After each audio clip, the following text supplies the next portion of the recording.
Atualizações do programa Minha Casa Minha Vida. Lembra quando antes comentavam não, é só para classe baixa, apartamentos bem baratos, mas hoje o cenário mudou. Mais de 85% da população brasileira consegue se enquadrar visando as faixas de renda familiar bruta de até R$ 13.000, então a classe média foi incluída e os valores dos imóveis de até R$ 600.000. O conteúdo deste vídeo está bem completo, um dos vídeos mais importantes do canal e talvez também será o único que você precisará assistir para tomar suas próprias decisões. Vamos abordar aqui como que vocês participam do programa, quais são os juros, as faixas, os benefícios, subsídios, algumas simulações também, então peço que vocês vejam até o final. E antes de entrarmos com informações do Minha Casa Minha Vida, vamos entender como que está o cenário atual de financiamento imobiliário fora do programa.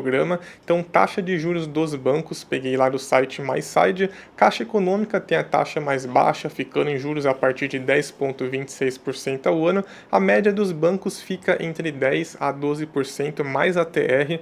Até 2021 estava zerada, mas depois que a Selic aumentou mais que 8,5% ao ano, ficou tendo alguma coisa, então últimos 12 meses ficou em mais 2%. E varia conforme o seu relacionamento, a idade, o prazo, o banco que você escolhe. Às vezes faz uma simulação em um banco, depois corre para outro e vê se ele consegue cobrir ou então abaixar. O que é composto a parcela? Então, por exemplo, a parcela é igual a amortização mais os juros. Financiar um imóvel de 200 mil dividido por 360 dá um total de R$ 555 e os juros do Itaú, por exemplo, de 11,60% ao ano, vamos transformar em mês, que dá 0,917%, dá um total de 1.834 somente de juros. E somando esses dois, a soma dá de 2.389, que é a parcela. Agora, para quem tem saldo no FGTS, a Caixa 9% mais a TR, histórico de evolução das taxas de juros cobradas pelos bancos, a Caixa sempre abaixo da média, Bradesco a mais alta, restante temos o Itaú, o Banco do Brasil dentro da média, variando conforme a taxa Selic. E no consolidado, a taxa de juros ficou em torno de 11,94%. Agora, no Minha Casa Minha Vida, as taxas entre 4% a 10%, tiro um print para facilitar depois para vocês, para não esquecer, e as taxas são fixas, independente das oscilações da Selic. Quanto menor a faixa de renda familiar bruta, menor são os juros. Para ter uma base, o IPCA em 2025 ficou em 4,26% e a faixa 1 basicamente então é a inflação. E para quem tem um FGTS com saldo do mínimo de 3 anos, consegue taxas ainda menores, cerca de 0,5%, que dá uma boa diferença no longo prazo. Como que ficou as faixas e também os valores dos imóveis? A faixa 1 pode ter um subsídio de até 95% do governo, faixa 2 subsídio de até 65 mil nas regiões norte e até 55 mil para as demais. Por exemplo, imóvel de 200 mil, o banco consegue financiar 80%, que dá 160 mil, entrada então de 40 mil para você pagar, então às vezes somente de subsídio já dá para o governo pagar a entrada para você 100%. Faixa 1 e 2, o valor total dos imóveis fica em 275 mil agora, faixa 3 até 400 mil e a 4 incluindo a classe média, então até 13 mil reais e também o valor total do imóvel até 600 mil. Sobre simulações, dá para você fazer em diversos sites. Primeiro eu fiz lá no site Central Finanças, depois eu fui diretamente no site da Caixa, que é o principal, é o mais confiável no caso, preenchendo tudo certinho, meus dados, meu CPF, deu uma taxa efetiva, que é a principal, né, somando tudo, em 10,47% ao ano. Financiamento de até 80%, ou seja, 20% de entrada, caso você não tiver entrada, tem algumas facilidades, por exemplo, pagar diretamente para a construtora diante de um boleto mensal. Pode ter alguns programas estaduais também, que pode ter uns benefícios acumulativos. Então, além do subsídio de, por exemplo, até 55 mil reais, tem em São Paulo, por exemplo, um programa estadual que é o Casa Paulista, com ajuda de até 16 mil reais. Então, Por exemplo, R$ 55.000 mais os 16 mil já dá 71 mil para você dar de entrada. Temos também possibilidade de cobertura de seguros dentro do seu contrato Minha Casa Minha Vida, danos físicos ao imóvel, morte ou então invalidez, danos elétricos, entre outros também, tudo fica dentro do contrato. Alguns critérios básicos para você se enquadrar no programa, separei em 8 aqui para vocês. O primeiro, ser brasileiro nato ou então possuir visto permanente no país, ser maior de idade, ou então se você não for, tem que ser emancipado, né? Por exemplo, 16 anos pode ser emancipado, então tem essa obrigatoriedade. Cadastro sem restrições, então, por exemplo, no Serasa, nome sujo na Receita Federal também, então é um impedimento para você participar. Renda familiar mensal dentro dos limites de cada faixa, então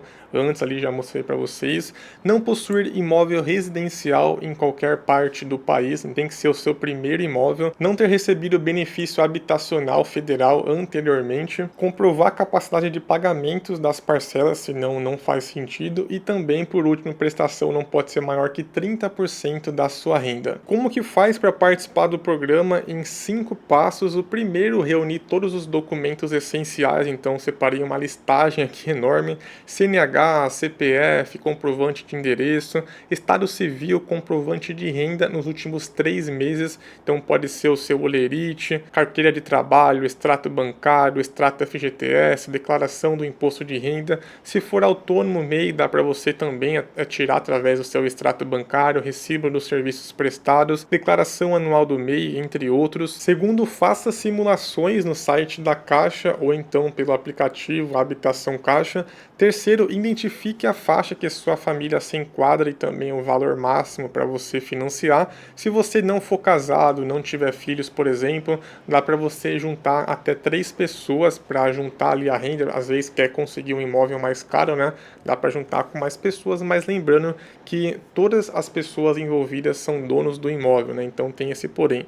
4, procure uma agência da Caixa para abrir o processo. E o 5, aguarde a análise de crédito, escolha o imóvel do enquadramento e depois assine o contrato. Para evitar que seu pedido seja negado, separei alguns pontos aqui para vocês. O primeiro, caso você for utilizar o FGTS, tem que ter um saldo de no mínimo de 3 anos. Não precisa ser tempos consecutivos, nem também a mesma empresa, pode ser empresa diferente. Segundo, não possuir outro imóvel residencial concluído ou até mesmo em construção.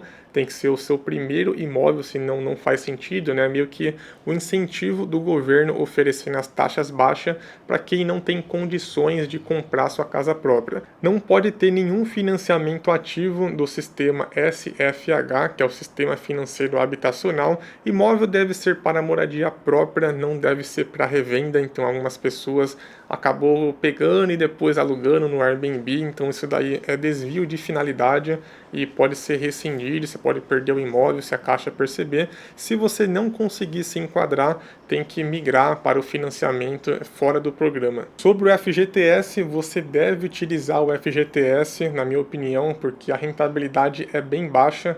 Antes mesmo nem acompanhava a inflação, mas depois a decisão do STF acabou que sendo obrigatório pelo menos acompanhar a inflação. Pode usar para entrada do imóvel, então você pode usar o seu saldo total, então parcial, para abater a entrada, para amortização, reduzindo o saldo devedor, acelerando a queda da dívida, principalmente em tabela saque, para pagamento das prestações, diminuindo até 80% das parcelas por 12 meses consecutivos. Além disso, pode utilizar também para os imóveis fora do programa, respeitando, claro, o SFH, que tem um teto de 2,25 milhões do financiamento, que é o valor total do imóvel. Alguns cuidados que você deve tomar antes de assinar o contrato. Então, primeiro, verificar se o valor da parcela cabe no seu orçamento, sem comprometer mais de 30% da renda. Considere custos de ITBI, registro em cartório e também mudança. Avalie a localização do imóvel e também a infraestrutura do bairro.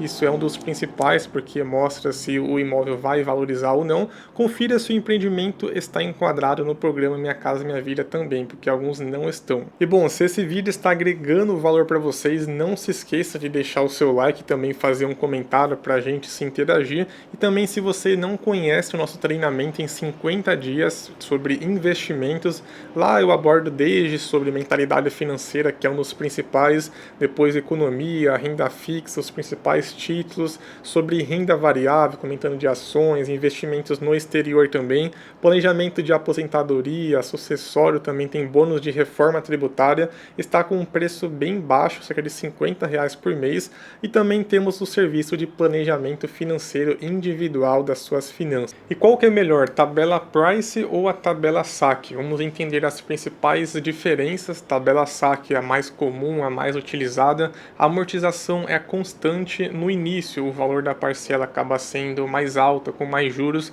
mas depois já vai diminuindo. E em financiamento a longo prazo acaba sendo mais econômica por este motivo. A Price, as parcelas já são fixas, como que é composta a parcela, né? Como vocês podem ver ali, prestação, amortização e os juros é igual ao saldo devedor. A amortização começa muito lenta e os juros incidem sobre o valor total do financiamento. No começo os juros são mais altos e no início praticamente é somente de juros. Fazendo uma simulação como os juros incidem sobre o saldo devedor, então na tabela saque acaba compensando mais. Olha o tamanho da economia, né? Diminui de forma mais agressiva, diante que no começo tem maiores juros e depois já vai diminuindo, enquanto na Price a amortização inicial ela é baixa, ficando lenta, e aí só vale a pena você optar pela Price se realmente não dá para você arcar com um valor um pouquinho mais alto na parcela saque. E o prazo de financiamento máximo é de 35 anos atualmente, mas não significa que você precisa ficar até 35 anos, tem que fazer algumas simulações. Por exemplo, se você colocou ali 30 anos no seu financiamento, se a sua parcela, por exemplo, aumentar mais R$ 500, mais R$ 1.000, claro que é muito, né? Mas você pelo menos aumentando R$ 500 ali em cada parcela, acaba que diminuindo drasticamente os anos. Então de 30 anos pode abaixar, por exemplo, para 20 anos, somente aumentando um pouco mais das parcelas todos os meses. Sobre alguns custos adicionais que vocês precisam saber, o seu contrato ali pode sofrer uma correção dos juros, então diante pelo menos do IPCA mais ATR, ou então alguns imóveis fora do programa, né, já tende a ser corrigidos pelo IGPM, tá? Então tem esses poréns de correção de juros. O ITBI 2 a 3% do imóvel em média, registro do imóvel, também custos de cartório que pode gerar em torno de 2%. Para quem financia pelo programa, em algumas cidades pode ter o ITBI isento. Em São Paulo, por exemplo, imóveis de até 245 mil pode ter a documentação grátis. E por lei, o primeiro imóvel tem um desconto de até 50% nas taxas de registro de cartório. E uma das perguntas principais do vídeo: vale a pena fazer a quitação do meu financiamento caso eu já tenha o valor ali total do imóvel, ou então amortizar, né, pelo menos pagar ali uma boa parte para conseguir diminuir o valor das parcelas, ou então o prazo. O prazo compensa demais, é um dos pontos mais importantes, que você consegue reduzir bastante os juros, mas depende do seu contrato. Você tem que verificar o custo efetivo do contrato, como que ele vai ser corrigido. Então, por exemplo, se for corrigido ali, se tiver um custo total, né, a somatória de tudo em 7%, e a Selic hoje está em quase 15%, então se deixando, por exemplo, em 100% do CDI, agora que está em 14,50%, né, vezes 0,85, que aí você vai ter um rendimento líquido ali, aproximado, né, de 12,20% ao ano líquido de impostos, e o seu contrato é de 7%. Então vai ter uma diferença que você pode deixar o seu dinheiro aplicado, pagar ali as parcelas e ainda sobrar um valor para você depois reinvestir, ou então deixar ali aplicado ainda mais, tá? Então basicamente é isso. Às vezes não compensa porque a Selic hoje está alta, mas não que mais para frente vai ficar alta ainda, né? Então pode cair, tem uma tendência de queda. Então, mas hoje não acaba compensando, na minha opinião. Mas tem o fator, né, que é o peso emocional para você quitar logo essa dívida, ficar livre de dívidas.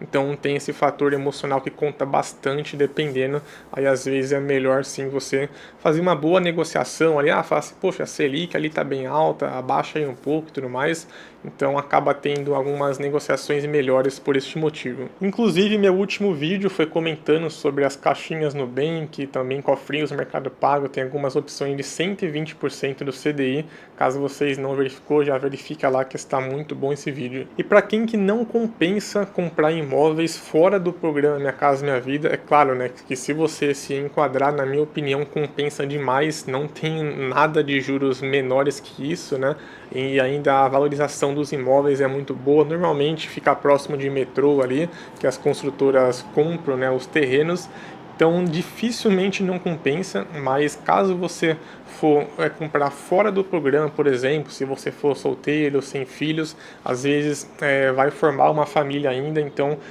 dependendo não compensa no momento, porque pode reajustar e tudo mais os seus objetivos, às vezes ficar perto do serviço, às vezes você troca de serviço, já fica meio complicado, ou então você ganha um filho, já tem que trocar de apartamento, então tem que pensar todos nesses quesitos para ver se realmente compensa entrar em um financiamento ou então ficar de aluguel, tá? Outro vídeo eu vou comentar mais sobre isso, financiamento ou então aluguel, é tema de outro vídeo. Para quem investe na Bolsa de Valores, o Itaú ele entra no programa Minha Casa Minha Vida, que acaba sendo muito bom para as suas ações, não sendo recomendação de compra, mas as construtoras como um todo, com esse reajuste das faixas de renda, o valor total dos imóveis, a procura deve ser muito alta, então as ações na Bolsa de Valores de construtoras devem melhorar, na minha opinião, e também mais um ponto positivo é que a Selic tende a cair, então os juros nos financiamentos também acaba caindo, né, ficando fora do programa Minha Casa Minha Vida, né, porque são fixas as taxas. Mas o mercado como um todo, se a Selic cair, as dívidas das construtoras vão cair e tem maior facilidade de crédito, tá? Vou ficando por aqui, esse foi o vídeo, comenta aqui embaixo alguma coisa pra gente se interagir, também não se esqueça, deixa seu like e verifica os últimos vídeos que está sensacional também, comentando aonde que rende mais, também sobre carro elétrico, se vale a pena ou não, combustão ou carro elétrico. Vou ficando por aqui, chega por hoje e até mais, abraço!